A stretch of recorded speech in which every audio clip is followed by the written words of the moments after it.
it's Chi-Town, it's Bears on the flight.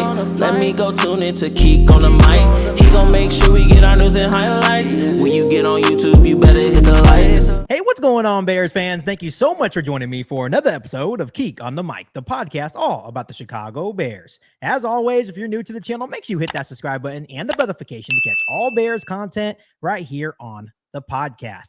Bears fans, we are back for week 2 pregame show right here on Keek on the Mic as the Chicago Bears head to Houston to take on the Houston Texans. Once again, I am joined by Isaiah Frey. How you doing, Isaiah? I'm good. How you doing? Doing all right. You know, the classic saying is a win is a win. So I guess we can start out with that before we get into the Houston Texans matchup on Sunday Night Football. What's your initial reaction to the comeback win over the Tennessee Titans, 24-17?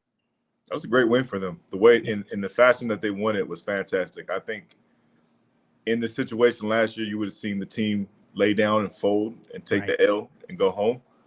But that fight, you know, you could see what they did by the end of the year and what they've developed up to this point. And it was fantastic to watch, to see the defense and special teams carry it across the finish line for them. So, you know, there's a lot of things they can work on. First game, you know, got a rookie quarterback. We get it, man. But wins are hard to come by in this league, man. So you gotta celebrate all of them.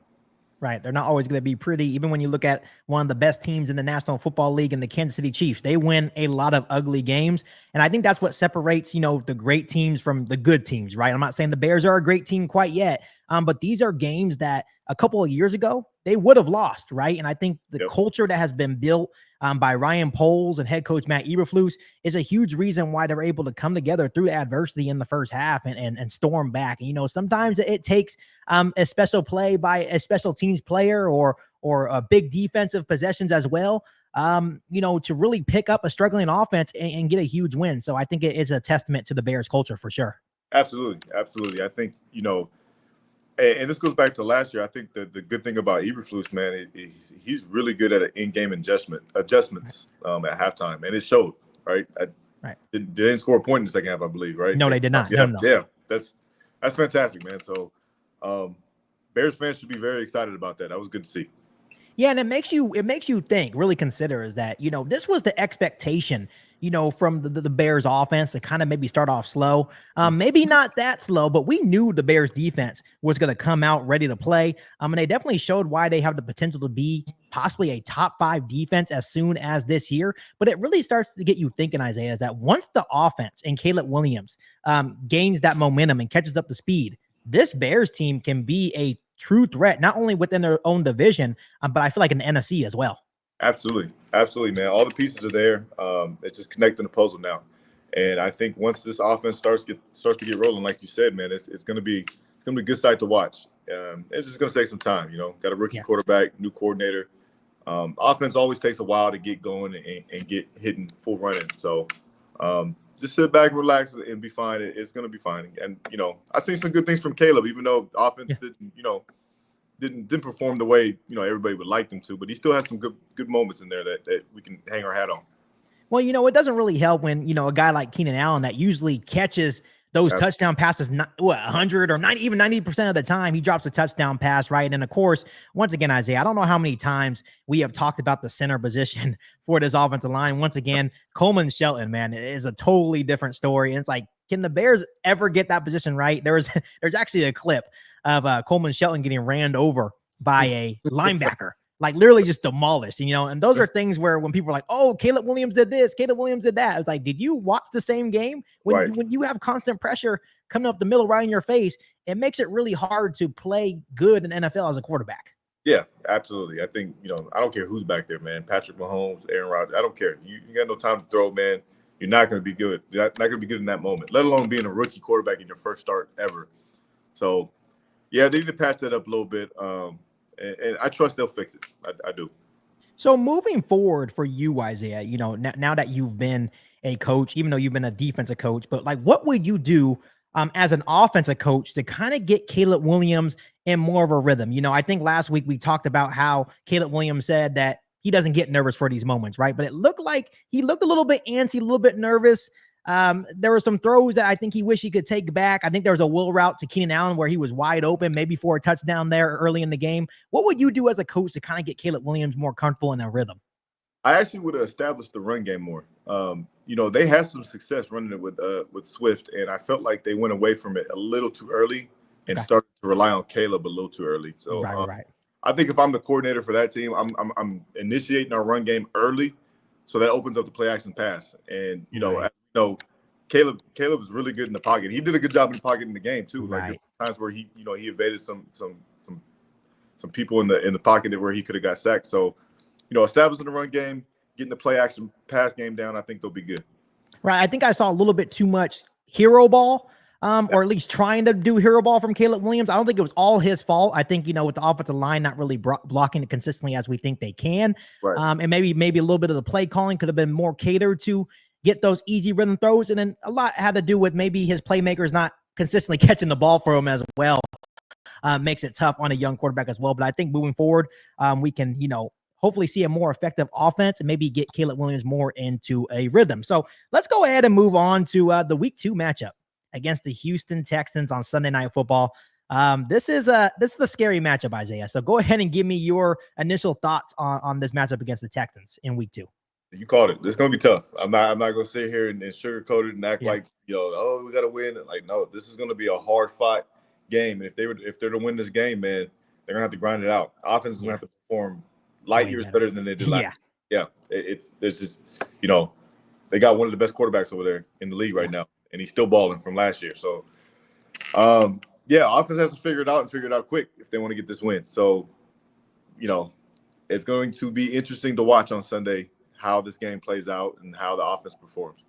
Yeah, right when the schedule came out, Isaiah, I was like, holy smokes. You get like kind of like a wind-up game against the Tennessee Titans, but then you have to go to Houston week 2 and play a team that has all the momentum in the world. There's a lot of excitement around the Houston Texans, and rightfully so. CJ Stroud, the reigning offensive rookie of the year. They're just a really good football team. And then you think about what they added during the offseason and Stephon Diggs. And then they have a guy by the name of Danielle Hunter. Oh, did I mention they also have Will Anderson Jr.? So from top to bottom, even looking at their coaching staff and D'Amico Ryans, that is a very, very good football team over there in Houston. And when I'm watching the Tennessee Titans game over the weekend, I'm sitting here telling my dad, I'm like, if we go down 17-0 to the Houston Texans, there's no coming back from that, right? You're lucky that you're playing an inexperienced quarterback in Will Levis and a rookie head coach. That's not going to happen in week 2. They have to come out and start fast, especially on the offensive side of the football. Absolutely. You can't rely on a game going in your favor where you have a quarterback trying to pitch it out of bounds and you getting a pick 6 off of that and really, turning the game around. You can't rely on that. So, offense has to put some points on the board, touchdowns, not no field goals. It's imperative that this happens, or else it's going to be a long day. Absolutely. And when you look at the Houston Texans, of course, it starts with CJ Stroud. Went 24 for 32 last week for 234 yards and 2 touchdowns, no interceptions, with 115.9 rating. Had a little bit of a shootout there with the Indianapolis Colts. I think they won 29-26. That was a very, very good matchup. Anthony Richardson also looked really good. But then you also have guys like Joe Mixon as well. 30 carries for 159 yards and a touchdown. Nico Collins, Tank Dell. They're really young, but they're definitely coming together. The culture's great over there. That's a dynamic football team. And then when you look at the defensive side of the football, of course, you have Danielle Hunter, Will Anderson Jr., just along that defensive line, really good as well. This is going to be a tough test, not only for the Bears defense, which I think they're up for the task, but I think I'm at the Bears offense, and I'm trying to figure out how they're actually going to attack the Houston Texans defense. It's going to be tough. D'Amico's a defensive savant, man. That's what he does. You know what I mean? Like, obviously his playing career was fantastic, and he's built some great defenses over the years with the Niners and coming over here to the Texans. He's licking it as I know he's not technically defensive coordinator, but as a head coach, he's licking his chops going in there, knowing that he's going against an inexperienced quarterback with a new offensive coordinator on the team with a light offensive line at the moment. Yeah. So. It has the capabilities of being a really long night for the Chicago Bears if Shane Waldron and this Bears offense can't get things figured out. Yep. Like you said, I think D'Amico Ryans is licking his chops like, hey, we're going to pressure the living hell out of this rookie quarterback, because even when you're looking at the Tennessee Titans just running those simple stunts, it seems like the Bears offensive line just couldn't get it figured out, couldn't give Caleb Williams enough time. And I think that's what led to Caleb Williams getting antsy, maybe some error throws as well. He didn't turn over the football, which was really nice. But at the same time, you could definitely tell he was antsy with the pressure that the Tennessee Titans were, delivering in that game. But now it's going to be a step ahead with a very good pass rush that the Houston Texans have to offer. But Isaiah, right now, the Houston Texans are a 6.5-point favorite over the Chicago Bears for Sunday Night Football, which seems about right there. Doesn't mean the Bears can't go in there and shock the world, but they are a 6.5-point underdog. Looking at the injuries real quick, Rome Odunze actually just popped up on the injury report.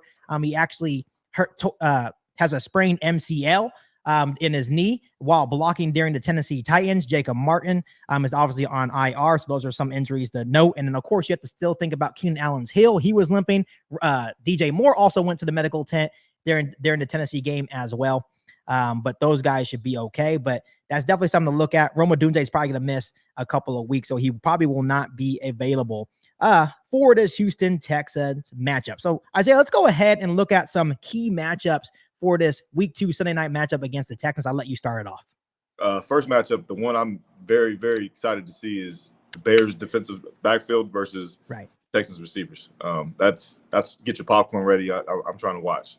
The Bears DBs had a great game last week. I think they did a great job. And then the Texans receivers had a great game.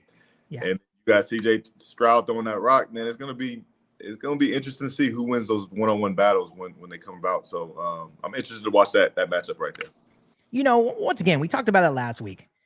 This young secondary that we have in Chicago has the potential to be one of the best in the National Football League. And they showed it in week 1. There are no pushovers. And I think the key is here, Isaiah, is that the addition of Darrell Taylor from the Seattle Seahawks, we sent the Seattle Seahawks late round pick, and he made a huge impact rushing the passer, rushing Will Levis in week 1. He had 2 sacks along with a forced fumble. I think him and Montez Sweat together are going to be a beautiful combo. And guess what? When you're able to consistently get after the quarterback, that means your secondary is going to play a lot better. That means your linebackers are going to be able to play a lot better as well. I think that's going to be a key moving forward for the entirety of the Chicago Bears defense, being able to get that consistent pressure.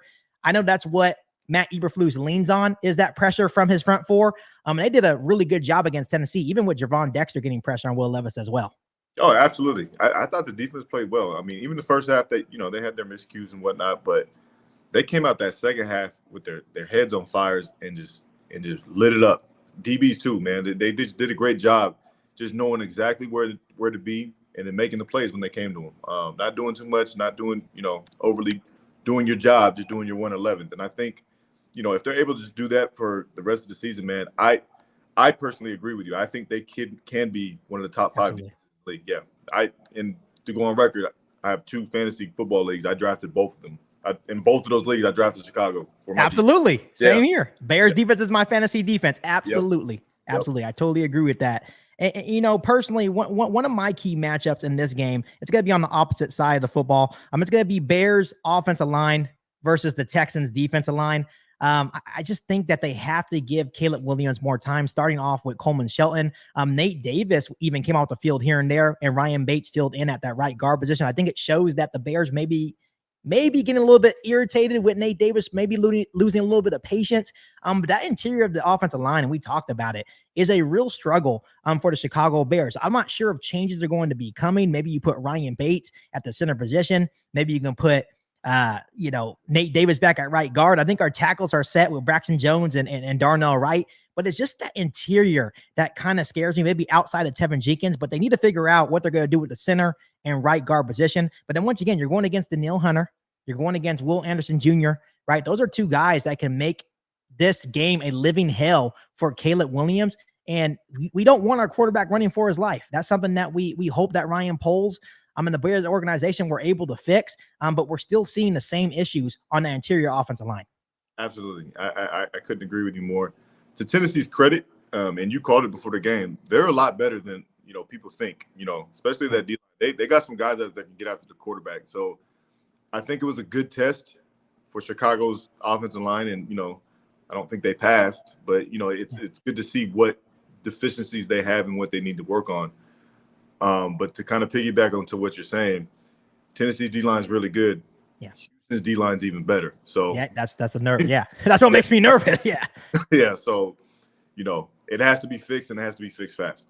I think right now, knowing how the league works, I think Matt Eberflus, Shane Waldron, and the Bears coaches are probably going to give Coleman Shelton one more week. But it's just the scary part about this is that you don't want to, test the fire here, especially going against a very good Houston front, right? So personally, if I was the coach, I think the best starting five for the offensive line would be Braxton Jones at left tackle. We got left guard Tevin Jenkins. I'd put Ryan Bates probably at center. I'm not sure why Coleman Shelton beat him out. I think Ryan Bates did get injured during training camp, so I think that's why maybe Coleman Shelton got the edge. But I'd put Ryan Bates at center.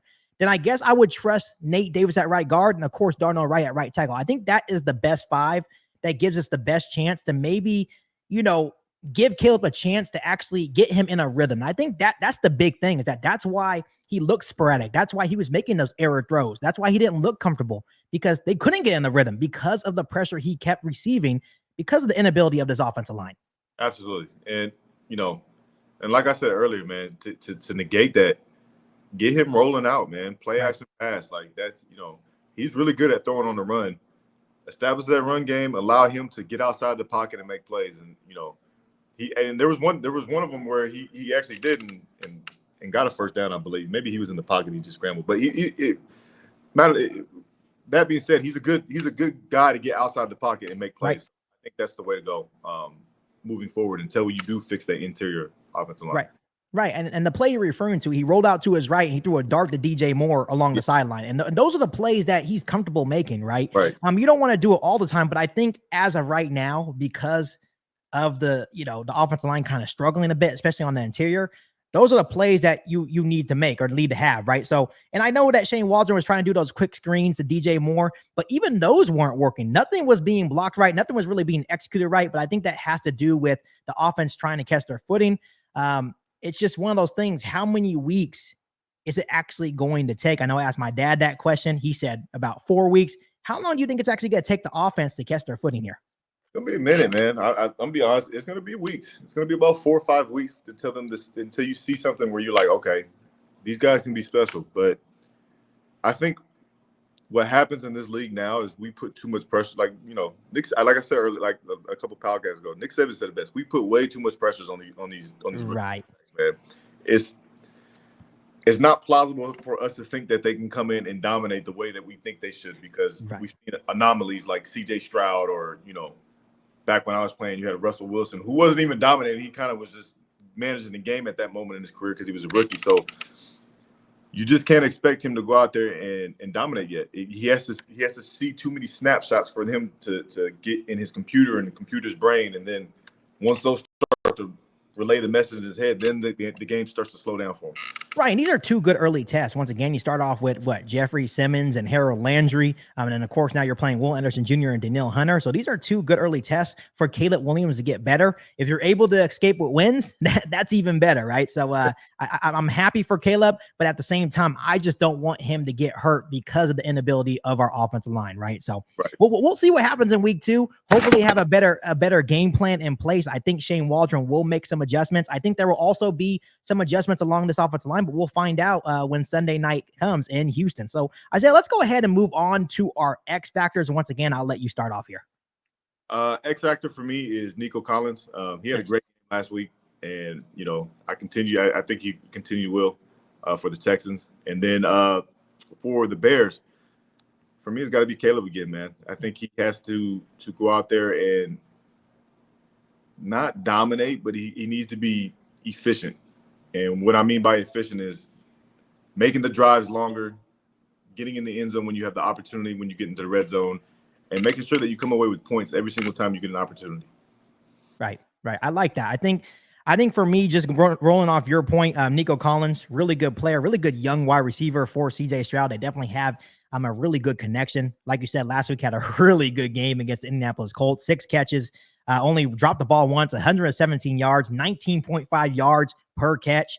Didn't have a touchdown, but still the way that he is able to be an option for CJ Stroud, one of his go-to guys for sure. And CJ Stroud's going to be looking his way on Sunday Night Football, but this is going to be a good matchup. Nico Collins probably going to be going against Jalen Johnson, and Jalen Johnson, we all know, is definitely no pushover. I think for me, one of my X factors for the Bears, I keep going back to him, it has to be Coleman Shelton.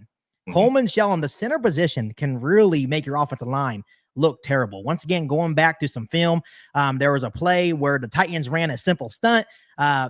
Jeffrey Simmons was already double teamed by Darnell Wright and Nate Davis. He thought it was best to go help them out with Jeffrey Simmons, and then didn't even take Harold Landry on his stunt and gave Harold Landry a free lane to Caleb Williams for the sack, right, on third down. That can't happen, right? Just need to handle your responsibilities. I believe in Coleman Shelton. I think he can be a decent center in the National Football League. He can't be any worse than Sam Mustipher. He can't be any worse than Lucas Patrick. I'm hoping not, right? I'm trying to have some faith here, but to me, it has to be Coleman Shelton for me. Yeah, I agree. So how about for the Chicago Bears for you? X factor? Yeah. Oh, I said I picked Caleb again, man. I think. Oh, that's right. You said both of them. Yep. Yep. Caleb's the X factor. I think, especially when you're going against a guy like CJ Stroud, you have to be manageable in that battle right there. Those are two young quarterbacks who are going to have great careers, but at the end of the day, whoever plays better is probably going to win the game. That's just the reality of the situation. So. Yep. It's always up to the quarterback position. Absolutely. And it wouldn't surprise me if we can see more an effective Caleb this week. I think each week he plays, the better that he will get. So I'm definitely looking forward to that opportunity for Caleb. His first time in prime time as well. Sunday Night Football. It's going to be a big moment for him. The world's going to be watching him, and I think he's up for that task as well. So Isaiah, we're going to go ahead and move to our 3 keys to a Chicago Bears win. So what do you got for us today?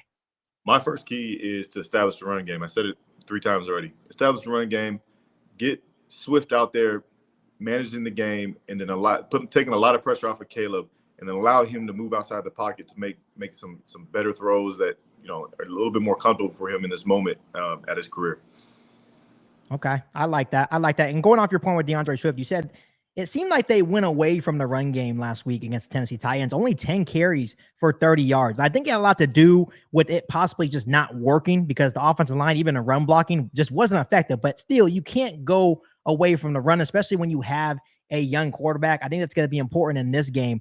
I'm going to try to settle that very good Houston Texans defense down is running the football effectively, right? So one of my keys, Isaiah, is just, once again, get Caleb Williams in a rhythm. Just make him comfortable as possible. Obviously you need to lean on the run game, but once again, try to get the ball as best as possible to your playmakers, Keenan Allen, DJ Moore. Once again, we didn't see any Cole Kmet or Gerald Everett in that game against Tennessee as well. I think Cole Kmet had 1 catch for 4 yards. To me, as an offensive coordinator, that's unacceptable. That is unacceptable, especially for a guy that's coming off 73 catches and like 6 or 7 touchdowns a season ago, right? So Cole Kmet definitely needs to be involved, and that goes with getting Caleb in a rhythm. Using your big tight end will be huge for him in this game.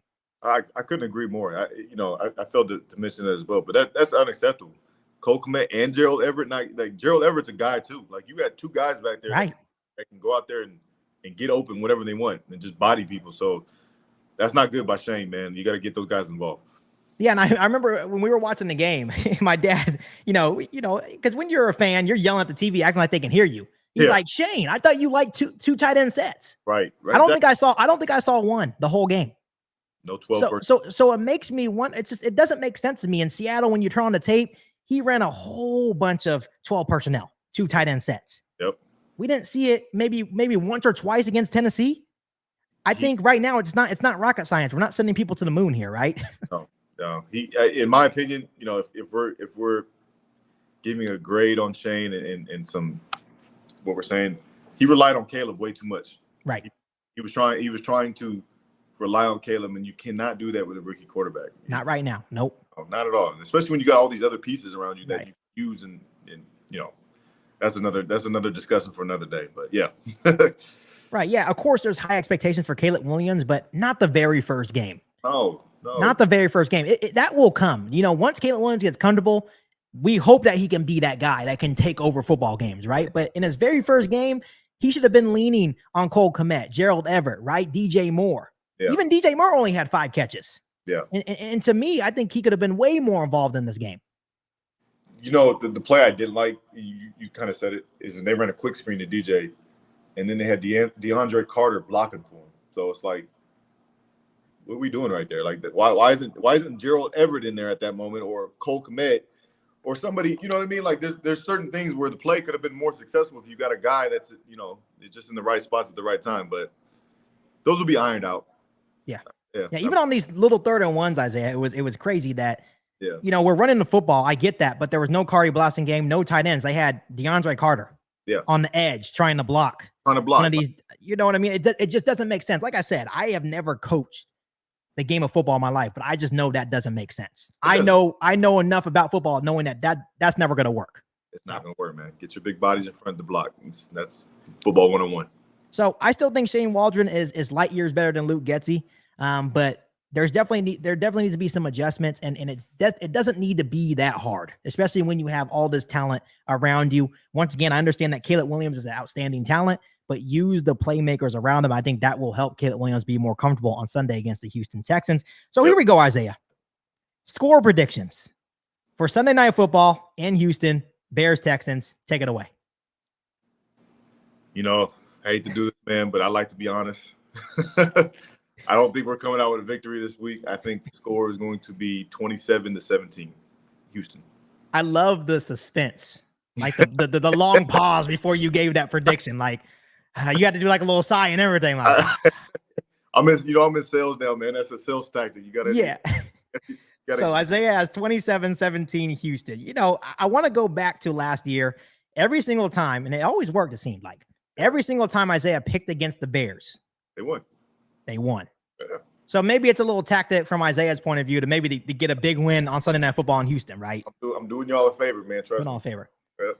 See, I'm definitely not realistic, and we all know that. I'm definitely more of the optimistic Bears fan, which I know I probably should stop doing that, especially running a Bears podcast. I need to be a little bit more realistic, which sometimes I am. But when it comes to football, any given Sunday, that's what I believe in. Yeah. And I feel like if we can get Caleb Williams more comfortable, we can get him in a rhythm. I know what the defense is going to do. I think it's going to be a tough test, but I think they're up for the challenge against CJ Stroud in that high-powered Houston Texans offense. I think they can do well. But if the offense can't do their part and get in the rhythm and attempt to score points, it will be a long night for the Chicago Bears, and it can get ugly really fast. With that being said, Isaiah, I'm going with the upset. I think this is an upset. They're a 6.5-point underdog. I'm going to take the Chicago Bears to win by a score of 24-23. I like it. Mic drop right there. 24-23. I think the defense does just enough. Just enough once again. I think the defense is going to carry us for this first half of the season. And then I think after like week 7, 8, I think that's when the Bears offense will finally come to life. I was laughing in my head. I'll never forget the time where, I don't know if it was last year or 2 years ago, when they played the Patriots. It was on a Monday night, I think. And I came on, I was like, they're about to get blown out. Like, it was like they're not gonna win at all. Like, but they went out and actually blew out the Patriots. So to that point, man, yeah, you're right. Anything can happen any given Sunday. And this is what I love, you know, like, because Isaiah and I will text, like, you know, off air, of course, and you know, as the Bears are playing, if they win, he's like, see, my tactic worked. He'll text me during the game. But you know, going back to your point, I remember that, you know, the New England Patriots game, and I don't know why you picked the Patriots. I don't think the Patriots were a good football team as well, right? I don't think they were doing well either, but the Bears haven't been good the last couple of years, so I understand that. But it was the Belichick sauce, man. Can't go with Belichick. That's what it was. Right. So as always, Isaiah, once again, Isaiah Frey has the Houston Texans 27-17. I have the Chicago Bears with the upset 24-23 on Sunday Night Football in Houston. As always, go ahead and drop your score predictions for the Sunday Night Football game against the Houston Texans. We would love to hear from you guys. But as always, Isaiah, thank you so much for coming on once again. I appreciate you having me. Thank you. Yeah, no worries at all. But as always, Bears fans, make sure you continue to hit that subscribe button and the notification to catch all Bears content right here on the podcast. Make sure you follow me on all my social media platforms, and make sure you share this episode with every single Bears fan that you know.